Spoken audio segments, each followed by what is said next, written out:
and welcome to the Book Doctor's YouTube channel.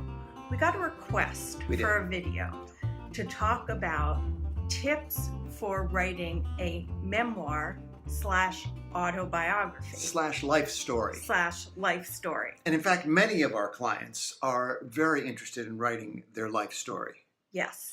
So, first thing is, a great memoir reads like a novel. It's got a beginning, a middle, and an end. It's got character development. The characters change. There's great dialogue. There's great setting. The writing, the quality of the writing is extremely high in the best memoirs. And it's very difficult to carve out a plot with beginning, middle, and end in the seemingly random events that happen in life. And you can't make things up in a memoir, but you can move around events. Yes, you can. And to further clarify, we have a short video about this, memoir versus autobiography versus life story. If you're not famous, then you're typically writing memoir. If you're a celebrity, I assume you wouldn't be watching this video. Well, you never then know. you might be writing your autobiography, but otherwise you are writing a memoir, which typically only takes a slice of your life or a particular theme from your life and addresses that. And that's why, for example, David wrote a memoir that took place over 9 months of his life. So it had a very clear arc, a beginning, middle, and end, like a novel. It read like a novel because he was taking this one slice. And I had a job working at a very famous male stripper club. So Yes, it started, the book did, when I was hired, and it finished when I was fired. That was his second memoir. Yes. Now, interestingly, the book ends with a terrible, tragic, violent thing, which I won't give away. But you don't want to necessarily end. That's not a satisfying ending. So in real life, about 6 months before this, I got married. So I just moved the marriage, the wedding, to be the last thing in the book because it was a great way to end a book. And there's nothing wrong with doing that. I would also like to say that your book starts with the investigation. Oh, yes.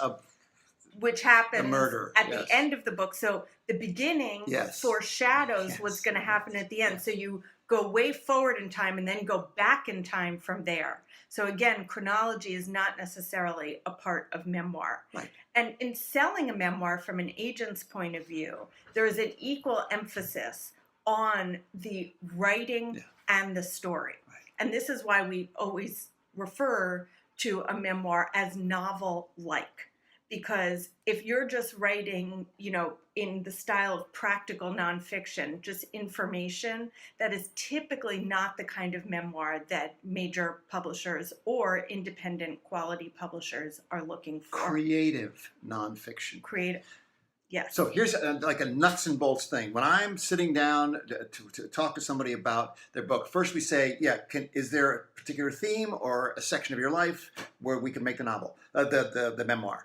What I like to do is take your memories from the very first one and just list them, the major memories. And you start to see, it's really a cool thing to do anyway, just to see the patterns of your life and see which ones jump out of off the page at you, the things that you can't wait to write about. Yeah. It's a great place to start because sometimes it's overwhelming to know where to even begin this journey. Yeah. And that's where I would start. And guess what? The best thing you can do is to prepare yourself to write a memoir.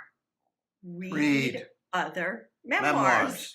So all the time we see people who want to write their life story, and want to write a memoir. We say, well, what's your favorite memoir? I've never read a memoir. Yeah. Well, that's like trying to build a house when you've never been in a house. So trying to get a sense of the kind of memoir you want to write, the way to do that is often by reading 50 other memoirs, because memoirs are written just like novels. They're written in so many different styles and formats and voices and everything. So understanding the marketplace and also what's being published now is super important to making sure that you are writing something that is marketable today. Generally speaking, you want to write a memoir in the first person. If you're writing, we get memoirs in here that are written in third person. It seems very... Oh, yeah. Like the character, you're calling the character, and David went to the store. I'm David. It's very off-putting and jarring. Unless you have a really, really good reason to write in the third person, you almost always want to make it in the first person. And at the beginning of the memoir, we want to have something really gripping. You want to have something that just grabs you by the scruff of the neck and won't let go. And we want a traditional arc, like Yes. in a novel, where we have a build to a climax. So the plotting out your memoir is essential. It's not just kind of stream of consciousness of your life. Not that there aren't memoirs like that, but those are typically done by very, very famous writers Literary or by writers. very, very tiny literary publishers, Right. where it's all about the language more than the story itself. Be very careful about not telling a lie, because you'll get caught. It just has happened over and over again. I was on a panel with an editor, and somebody said, "Do you have any suggestions for me when I'm writing my memoir?" He said, "Don't make shit up." Yeah. Very important. But you can, for example, combine characters Yes. and state that at the beginning, because sometimes it's easier to do that. You're not actually changing your story, but you're making it easier to read. In my second memoir, many of the people are still alive, so I had to use a different name for them. And my publisher had a lawyer go over it many times, and he said, "This character could sue us." So I had to make him something else while still retaining the qualities that I wanted to expose in this book. So I ended up making him black instead of white, because his race had nothing to do with it. And you wouldn't recognize the character, very much on purpose. And be very careful when you're writing about your family. Because we tell stories all the time, but telling a story, the words just go off, they're wind. But when it's on a page, like my father read my memoir, and he was so furiously angry. My family didn't speak to me for like 5 years. It was shocking how little I've missed speaking to those people.